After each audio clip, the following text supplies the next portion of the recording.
Alléluia. Et aujourd'hui, j'ai encore une meilleure nouvelle. Christ est mort, et bien plus, il est ressuscité. Aujourd'hui, j'ai la grande ambition de vous dire la vérité sur Pâques. Je trouve que c'est tellement important. Vous savez que Pâques, bibliquement parlant, c'est plus important que Noël. Noël, on fête la naissance de Jésus, mais là, Noël, on le voit nulle part dans la Bible. Pâques, on le voit clairement dans la Bible. À la limite, on devrait prendre peut-être Pâques plus au sérieux que Noël encore. Et malheureusement, vous l'avez vu, vous l'avez constaté. Aujourd'hui, allez demander à n'importe quel Français moyen, et vous dites, Pâques, c'est quoi pour toi? Et bien, il va te dire, c'est le lapin, c'est les chocolats. C'est le repas de famille, à la limite. Et Dieu, je ne pense pas que Dieu soit contre les chocolats. Je ne pense pas que Dieu soit contre les repas de famille. Moi-même, ce matin, ma fille cherchait des chocolats et c'était vraiment bon à voir. Par contre, là où le bas blesse, c'est quand le chocolat prend le dessus sur la vérité. C'est quand le chocolat efface le message. Et aujourd'hui, qu'est-ce qu'on fête? On ne fête pas la mort de Jésus, on fête la résurrection de Jésus. Amen. La résurrection de Jésus, c'est ce qui fait toute la puissance de votre salut. S'il n'était pas ressuscité, eh bien, sa mort à la croix n'aurait aucune valeur, aucune puissance. Mais s'il est ressuscité, est-ce que je peux entendre amen, s'il vous plaît? Alléluia. Alors, vous savez que quand on passe à côté d'un message comme ça, on passe à côté d'un message puissant. La Pâque, c'est quelque chose d'immense. Peut-être que vous en rendez même pas compte, mais c'est peut-être une des réunions les plus importantes de l'année ce soir, ce matin, cet après-midi. Parce qu'il y a une puissance de délivrance dans la Pâque. Il y a une puissance de guérison. Il y a une puissance de salut, de vie éternelle et de consolation dans la Pâque. Alors aujourd'hui, on va pas faire, vous savez, de grandes explications, on va pas faire de grandes théories. Aujourd'hui, on va raconter ce que dit la Bible. On va aller dans l'histoire de la Pâque. Oui, Jésus est ressuscité. On fête la Pâque chrétienne. Mais est-ce que vous saviez que l'histoire de la Pâque remonte à encore bien plus longtemps que ça? Et pour ça, je voudrais vous emmener 2000 ans avant Jésus. Et notre histoire commence avec un vieillard, son fils et une question. Ce vieillard s'appelle Abraham. Et il avait reçu une promesse de Dieu, tu auras un fils avec qui je ferai une alliance. Et tu auras, ta descendance va bénir toutes les nations. Et regarde les étoiles, Abraham, est-ce que tu peux compter les étoiles? Non, je ne peux pas compter les étoiles. Eh bien voilà, ta descendance sera aussi nombreuse que les étoiles. Sauf que Abraham, le voilà avancé en âge, et on lui fait cette promesse alors que, et c'est irréalisable, il n'a pas d'enfant, sa femme et lui ne peuvent pas avoir d'enfant, il est très avancé en âge quand il reçoit cette promesse. Écoutez bien, des années plus tard, après cette promesse-là, son fils bien-aimé, Isaac, vient au monde, et je vous passe tous les détails. Il grandit, il l'aime, il le chérit, et à un moment donné, quand Isaac devient adolescent, eh bien Dieu demande l'impossible à Abraham. Quelque chose que je suis certain, aucun d'entre nous n'est prêt à faire. Il dit, Abraham, donne-moi ton fils. Et Abraham n'a pas sourcillé. Abraham n'a pas posé de question. Abraham a conditionné son fils. Il lui a dit, écoute, tu vas monter avec moi, nous allons adorer sur cette montagne. Et le principe d'adorer, c'était de faire un autel, c'est-à-dire mettre quelques pierres, de faire un feu, de tuer une bête, un agneau, et de le sacrifier à Dieu pour adorer Dieu. Nous avons chanté tout à l'heure le cœur d'adorateur. Et là, il commence à monter, Isaac porte le bois, et Isaac commence à se poser des questions, il dit, Père, il y a le bois, il y a le feu, mais où est l'agneau? Où est l'agneau? C'est une question qui va résonner au travers les millénaires. Où est l'agneau? Et son père répondra, Dieu pourvoira Dieu pourvoira. Et vous connaissez l'histoire, pour ceux qui connaissent l'histoire d'Abraham, au moment où il veut sacrifier son fils, Dieu l'arrête. Il dit, j'ai vu ta foi, j'ai vu que tu allais faire ce geste-là. Écoute, ne le fais pas, je ne te demanderai jamais ça. Où est l'agneau? Notre histoire, elle commence comme ça. Où est cet agneau? Et laissez-moi vous amener 500 ans plus tard à peu près. Environ 500 ans plus tard, peut-être un peu plus. En Égypte.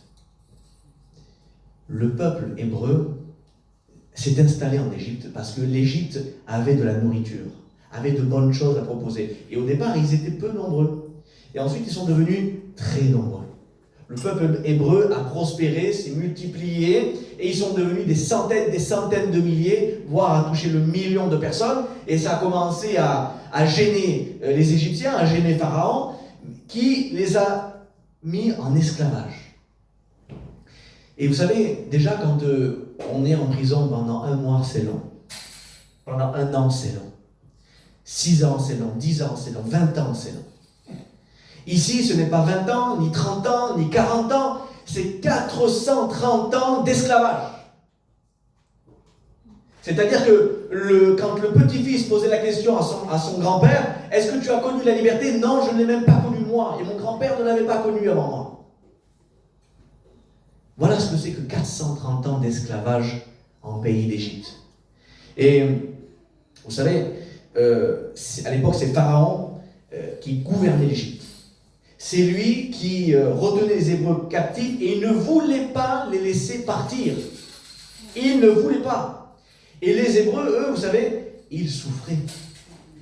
Ils souffraient. Ils poussaient des cris. À un tel point, qu'un jour, Dieu saisit un homme. Un homme qui était élevé par les Égyptiens. Un homme, on l'a prêché la dernière fois, vous vous souvenez, on parle de Moïse. Et Moïse est attrapé par Dieu et le Seigneur lui dit, écoute, j'ai entendu les cris de mon peuple. Va les délivrer. Amen. Et vous vous souvenez que Moïse avait dit, mais qui suis-je moi pour les délivrer? C'était la crise identitaire de Moïse, vous vous souvenez, c'était ses racines qu'il avait en lui. Et là, Dieu lui dit, va, je serai avec toi. Et il y aura des signes qui te devanceront. Et j'enverrai des plaies sur Pharaon. Et Pharaon ne voulait pas. Moïse va devant Pharaon et lui dit, maintenant laisse partir mon peuple. Et là Pharaon lui dit, non, je ne laisserai pas partir ton peuple. Ou alors partez, mais laisse-moi les enfants. Non, ça ne marche pas comme ça, Pharaon, laisse partir mon peuple. Et il ne veut pas. Alors qu'est-ce que fait Dieu? Dieu fait partir une plaie. Qui sait ce que c'est qu'une plaie? Une plaie, c'est un fléau que Dieu envoie. Et la première plaie, il envoie les eaux du fleuve changer en sang. On ne pouvait plus boire d'eau. Il envoie une deuxième plaie, ce sont les grenouilles. Il envoie les moustiques, il envoie les mouches. Il envoie la mort des troupeaux. Il envoie les furons, il envoie la grêle. Il envoie les sauterelles. Dieu s'attaque à tout, le système financier. Il s'attaque à la santé des gens. Il va s'attaquer aux récoltes. Il va s'attaquer à tout. Et là, le cœur de Pharaon va s'endurcir encore plus. Et il va dire, puisque c'est comme ça, non seulement je ne vais pas les laisser partir, mais en plus je vais doubler leur charge de travail. Ils ne partiront pas. Je ne les laisserai pas partir. Mais arrive une nuit, la dernière nuit. Et cette dernière nuit, elle est fatidique. Dieu au travers de Moïse plutôt, va poser un ultimatum à Pharaon. Qu'est-ce qu'il va dire à Pharaon? Il va lui dire, écoute, laisse partir mon peuple, sinon tous les premiers-nés d'Égypte vont mourir. Et là encore une fois, Pharaon dit, non, je ne laisserai pas partir ton peuple. Alors, Dieu dit, j'enverrai un dernier fléau en pays d'Égypte. Mais il va donner des conditions, il va donner des ordres au peuple hébreu. Il va leur dire, attention, pour que vous soyez gardés de cette plaie-là, vous allez devoir suivre des étapes bien précises. Écoutez-moi bien et faites tout ce que je vous dirai. Et là, Dieu commence à donner ses instructions. Et il dit, vous prendrez un agneau sans défaut. Est-ce que vous pouvez répéter avec moi? Sans défaut. Je vous fais répéter parce que c'est important pour la suite. Je vais vous le retenir. Sans défaut. Il dit, il rentrera dans votre maison, cet agneau, le 10e jour du premier mois. Dites 10e jour. 10e jour. Cet agneau, vous le ferez rentrer le 10e jour, c'est bien, mais vous le tuerez, vous l'immolerez, vous le sacrifierez le 14e jour. Dites 14e jour. Cet agneau de la Pâque, vous ne lui briserez aucun os. Dites avec moi, aucun os. Cet agneau, vous le mangerez en entier. Dites entier. Et très important, vous mettrez du sang de l'agneau sur les linteaux de votre porte. Dites sang de l'agneau. Mais pourquoi du sang? Pourquoi du sang? Et le Seigneur répond, il dit, parce que le sang sera pour vous un signe sur les maisons où vous serez. Je verrai le sang et je passerai par-dessus. Ainsi, le destructeur ne vous atteindra pas lorsque je frapperai l'Égypte. Il dit, je passerai par-dessus. Par-dessus, par-dessus, par-dessus. Je passerai par-dessus, par-dessus. Par-dessus, en hébreu, c'est Pessah. Pessah, Pessah, veut dire Pâques. Et là, mes amis, mes frères et sœurs, on assiste à la première Pâques de l'histoire, environ 1500 ans avant Jésus. Pâques, Pessah, je passerai au-dessus, j'épargnerai la maison. C'est ça le vrai sens de la Pâque. Mais là, moi je me mets à la place de ces Hébreux. Est-ce que vous vous rendez compte le stress, la frayeur? Ils viennent de voir 9 plaies, 9 fléaux se réaliser. Et là, on est en train de dire, attention, je vais envoyer un destructeur qui va tuer tous les premiers-nés d'Égypte. Tous, sans exception, même le bétail, les petits, les grands, tous. Je vais tous les tuer, tous les premiers-nés d'Égypte. Est-ce que j'ai bien fait ce qu'il a dit? Est-ce que j'ai bien suivi chaque étape? Est-ce que vous imaginez la hâte avec laquelle ils ont dû sacrifier l'agneau? Le stress avec lequel ils ont dû badigeonner ces linteaux avec le sang? Et puis ils devaient se poser des questions. Est-ce que tu crois que c'est bien comme ça? Oui, je crois aussi. Est-ce que l'autre l'a fait? Est-ce que Rachel là-bas l'a fait? Est-ce que tout le monde l'a fait? Nos familles, nos amis? Et puis ils commencent là à se réfugier dans la maison parce qu'ils savent, ils entendent le bruit. Ils savent que l'ange destructeur est en train de descendre. Le fléau est en train d'arriver. Et moi, j'imagine un père de famille qui tient ses enfants et qui dit, est-ce que j'ai bien fait toutes les étapes? Est-ce que l'ange destructeur ne va pas rentrer dans cette maison? Il sait ses enfants et il entend les cris des Égyptiens. Il entend les cris des mères là-bas qui sont en train de crier et de pleurer leurs fils qui sont en train de mourir. Est-ce que j'ai bien fait ce qu'a dit le Seigneur? Est-ce que le sang de cet agneau a vraiment protégé ma maison? Quand l'ange est passé et qu'il a vu le sang de l'agneau, comme l'a dit le Seigneur, il est passé par-dessus. Gloire à Dieu. Et c'est pour ça qu'à cette heure,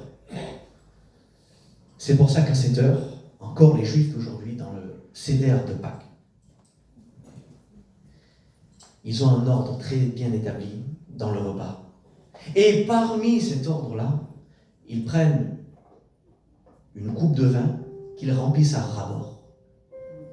Et cette coupe de vin rappelle la joie de la sortie d'Égypte. Parce que oui, après Pharaon les a laissés partir, ils sont sortis d'Égypte après cette Pâque. Alors ils prennent cette coupe de vin, ils la remplissent à ras-bord parce que c'est la joie, on déborde de joie, nous sommes sortis d'Égypte. Mais avant de la boire, vous savez ce que font les Juifs?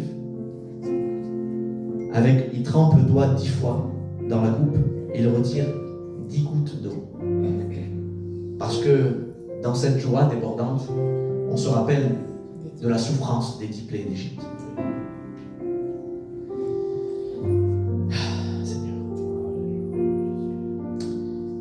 Je voudrais vous dire que cette histoire de la Pâque, cette sortie d'Égypte, cette sortie de l'esclavage, cet agneau immolé, c'est pas juste une histoire. C'est pas juste un détail de l'histoire. C'est une annonce. Je vais vous dire mieux, c'est une prophétie. C'est une prophétie. Parce que 1500 ans plus tard, après ce premier Pâques, après cette sortie d'Égypte, 1500 ans plus tard, un homme se tient au bord du Jourdain en Israël.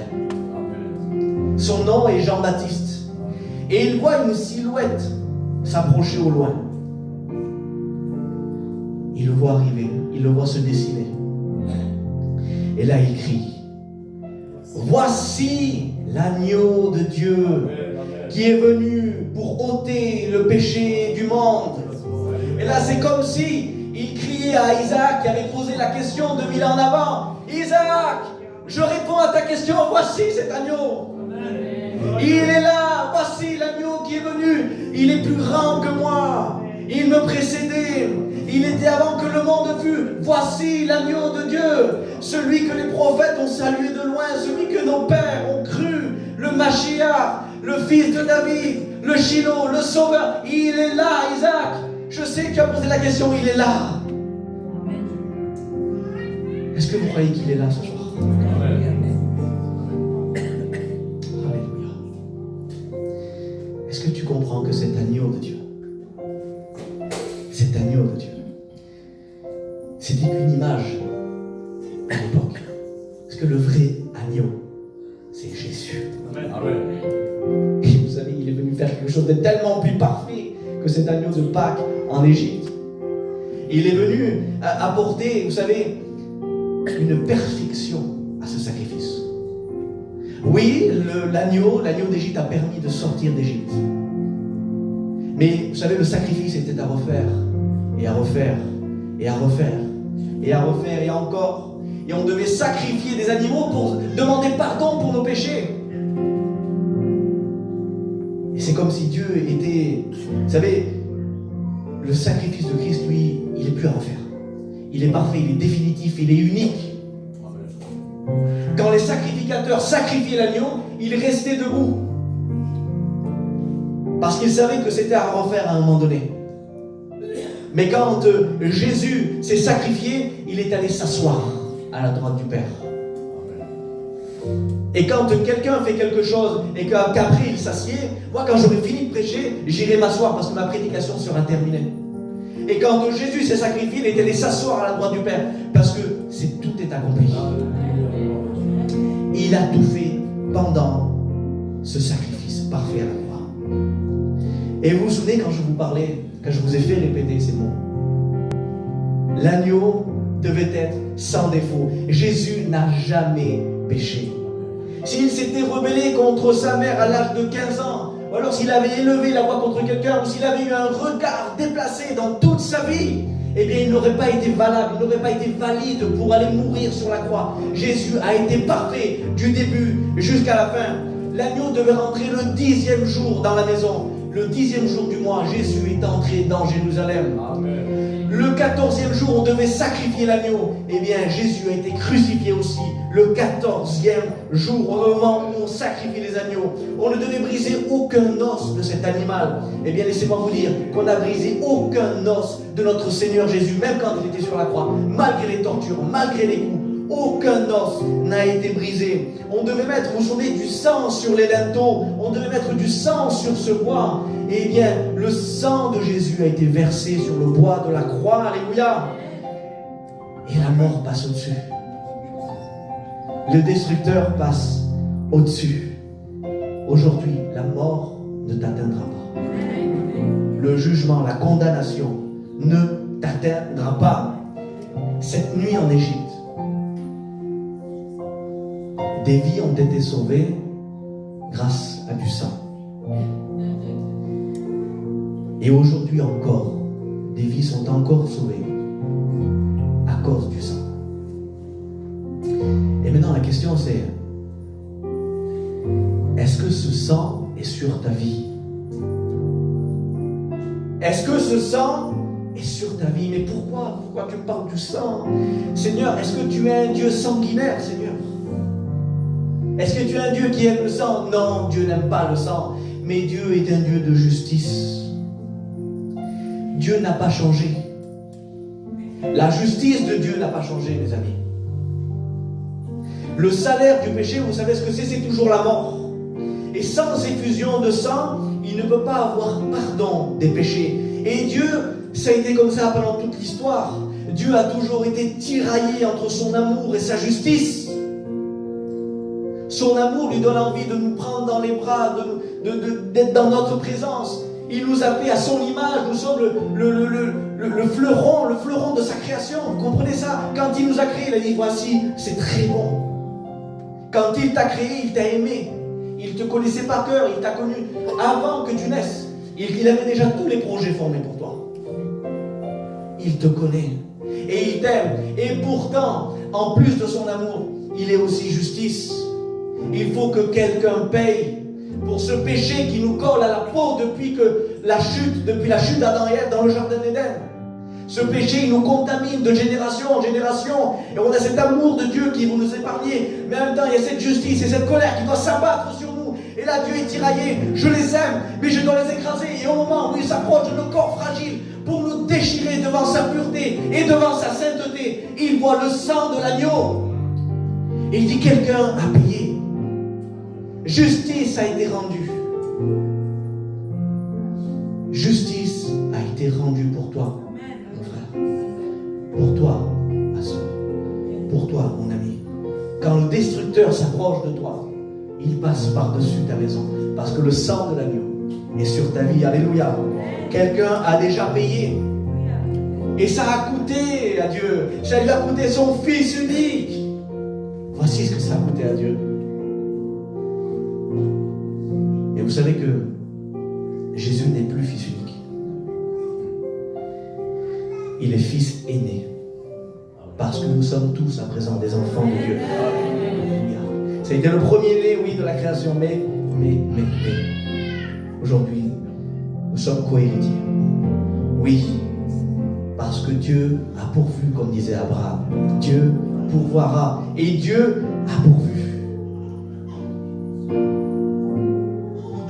Seigneur, est-ce que le sang est sur ta vie? La question que je vais te poser ce soir, c'est pas est-ce que tu es une bonne personne? Est-ce que tu fais de bonnes œuvres? Non. Est-ce que le sang de l'agneau est vraiment sur ta vie? À l'époque de l'Égypte, Pharaon tenait le peuple en captivité, vous savez. Mais aujourd'hui, ce n'est plus Pharaon, c'est Satan qui nous tient en captivité. Et il ne veut pas te lâcher si facilement. Il ne laissera pas partir les enfants d'Israël si facilement que ça. À l'époque, c'était l'Égypte. Maintenant, ce qu'on appelle l'Égypte, c'est le monde. C'est tout ce qu'il a proposé. Et au début, les Israélites sont rentrés volontairement dans le pays d'Égypte parce qu'il y avait la nourriture. Et qu'est-ce qu'il y a dans le monde qui t'a attiré et qui maintenant fait que tu ne peux plus sortir de ce monde? Qu'est-ce qui t'a lié qui fait que tu ne peux plus sortir de ce monde? À l'époque, c'était l'esclavage. Oui, c'est vrai, ils fabriquaient des briques, ils fabriquaient des choses pour Pharaon. Mais aujourd'hui, ce n'est plus un esclavage physique, c'est un esclavage spirituel. C'est un esclavage de péché. À toi qui te crois libre dans le péché, tu crois que le péché c'est la liberté? Essaye d'arrêter pour voir. Tu verras que tu n'es pas si libre que ça. Tu verras que bien souvent tu commets des choses que tu ne voudrais pas faire.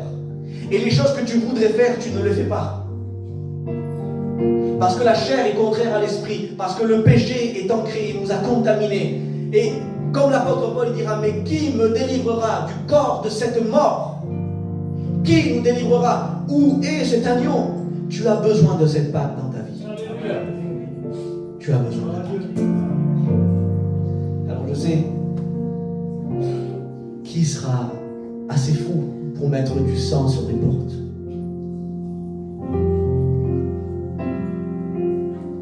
Est-ce que tu crois qu'on le fait bien?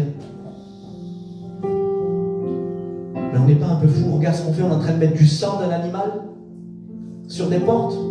Tu crois vraiment que c'est ça qui va nous sauver? Tu crois vraiment que c'est ça qui va nous épargner? Mais qui sera assez fou pour mettre du sang sur des portes et croire qu'il va être épargné? Et qui sera assez fou pour mettre tous ses espoirs, toute son espérance sur un homme qui est né il y a 2000 ans à Bethléem, qui a grandi à Nazareth et qui est mort sur une croix, qui a porté tout notre péché? Mais qui sera assez fou? Moi, je suis assez fou pour croire ça. Je suis assez fou pour croire ça. Parce que la prédication de la croix, mes frères et sœurs, c'est une folie pour ceux qui périssent. C'est une folie pour ceux qui meurent. Mais pour nous qui sommes sauvés, c'est une puissance de Dieu. Alléluia. C'est une puissance pour nous. Elle nous a sauvés. C'est la Pâque. C'est la foi dans le sang de la Pâque qui sauve. Et je te repose une dernière fois la question. Est-ce que le sang est sur ta vie? Amen. Est-ce que la Pâque est sur ta vie? Est-ce que cet agneau est sur ta vie? Oui, j'ai bien dit un agneau. Oui, Isaac, cet agneau, il est là. On le connaît. Il a payé le prix. Le châtiment qui nous donne la paix à nous, il est retombé sur nous. Quelle victoire écrasante à la croix, frères et sœurs. Oui, Jésus est le lion de la tribu de Juda. Oui, c'est vrai. Mais quand il est mort sur la croix, il est mort en tant qu'agneau de Dieu. Ce n'est pas un lion qui a tué Satan, c'est un agneau qui a tué Satan. Le pardon et la grâce de Dieu a triomphé de tout le mal. Et ensuite, il est rentré vers son Père comme le lion qui revenait du carnage. Il a écrasé toute domination. Il a écrasé toute autorité spirituelle. Tout ce qui veut te faire du mal, mon frère, ma soeur. À la Pâque, il l'a écrasé. Je ne sais pas ce qui te tient aujourd'hui. Je ne sais pas ce qui t'attriste aujourd'hui. Jésus l'a écrasé. Il a écrasé la tête de Satan. Et le serpent lui a mordu le talon. Oui, il est mort à la croix. Mais j'ai une bonne nouvelle. Il est ressuscité. Alléluia. Est-ce que le sang est sur ta vie? Est-ce que je peux vous demander de fermer les yeux, frères et sœurs? Alléluia. Fermez les yeux, on va prier ensemble.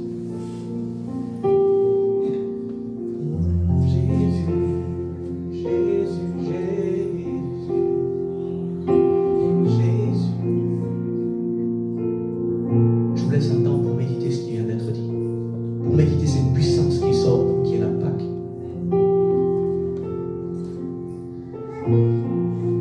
Alléluia. Mon Dieu, je bénis ton Saint-Nom. Je bénis ton acte à la croix. Puisque c'est ce qui m'a sauvé à moi, Seigneur. Seigneur, moi qui étais incapable.